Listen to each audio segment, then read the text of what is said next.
Politics वाला, आओ राजनीति करें। 17 करोड़ रुपए का बजट, उदयपुर का शाही पैलेस, मेहमानों के लिए चार्टर्ड प्लेन और आंखों में 7 फेरों के आलीशान सपने।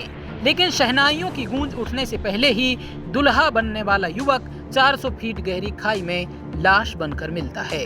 आज कहानी पुणे के उस high profile Ketan murder case की, जिसने रिश्तों के भरोसे का बेरहमी से कत्ल कर दिया। केतन एक रईस रियल एस्टेट कारोबारी का बेटा, जिसकी शादी सिया नाम की अमीर लड़की से तय हुई थी। बाहर से सब कुछ किसी परिकथा जैसा था। बाली की ट्रिप, लोनावाला में प्री वेडिंग शूट और लोहागढ़ किले पर बर्थडे सेलिब्रेशन। लेकिन इस भव्यता के पीछे लिखी जा रही थी मौत की एक खौफनाक पटकथा। पुलिस तफ्तीश में जो सच सामने आया, उसने पूरे देश को सुन्न करके रख दिया। आरोप है कि सिया अपने कथित प्रेमी चेतन चौधरी के साथ रहना चाहती थी और केतन उसकी राह का सबसे बड़ा रोड़ा था। सच छुपाने की पहली कोशिश 14 जून को लोहागढ़ किले पर हुई, जहां स्नेक फोबिया यानी सांप का डर दिखाकर केतन को खाई में धकेलने का प्लान था, जो कि नाकाम रहा। लेकिन साजिश थमी नहीं। ठीक 5 दिन बाद 18 जून को प्री बर्थडे ट्रैकिंग के बहाने केतन को उसी किले पर दोबारा बुलाया गया। इस बार प्रेमी भी घात लगाए बैठा था। सुबह 10:30 यानी 10:30 बजे केतन को 400 फीट नीचे गहरी खाई में धकेल दिया गया। शुरुआत में इसे सेल्फी लेते वक्त पैर फिसलने का हादसा बताया गया। पुलिस भी फाइल बंद करने वाली थी, लेकिन केतन के पिता की जिद और call details, social media chat जैसे डिजिटल सुरागों ने परफेक्ट मर्डर की इस थ्योरी को बेनकाब कर दिया।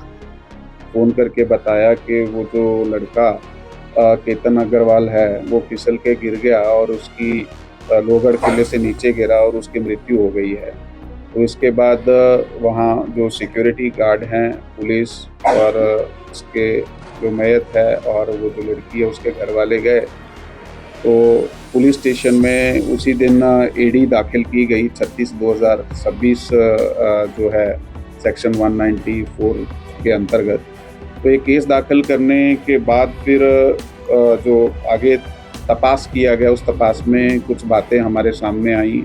जो इनके रिश्तेदार हैं या उनके फ्रेंड सर्कल से कुछ बातें समझी, जिससे हमें संशय निर्माण हुआ कि ये इस तरह की घटना अचानक से होना बहुत ज़्यादा प्रोबेबल नहीं है। खासकर वो लड़का जो है वो ट्रैकिंग करता था, काफ़ी ट्रैकिंग की थी उसने। सोचिए, जो शख्स होने वाली पत्नी के जन्मदिन के लिए लग्जरी रिजॉर्ट के 40 कमरे बुक करा रहा था, वो अपनी ही मौत की लोकेशन पर खड़ा था। मामला अभी अदालत में है, लेकिन एक सवाल रूह कपा देता है। अगर प्यार किसी और से था तो साफ कह देने के बजाय किसी की जिंदगी खत्म कर देना कहाँ का न्याय है? इस पूरे मामले पर आपकी क्या राय है? हमें कमेंट बॉक्स में जरूर बताएं।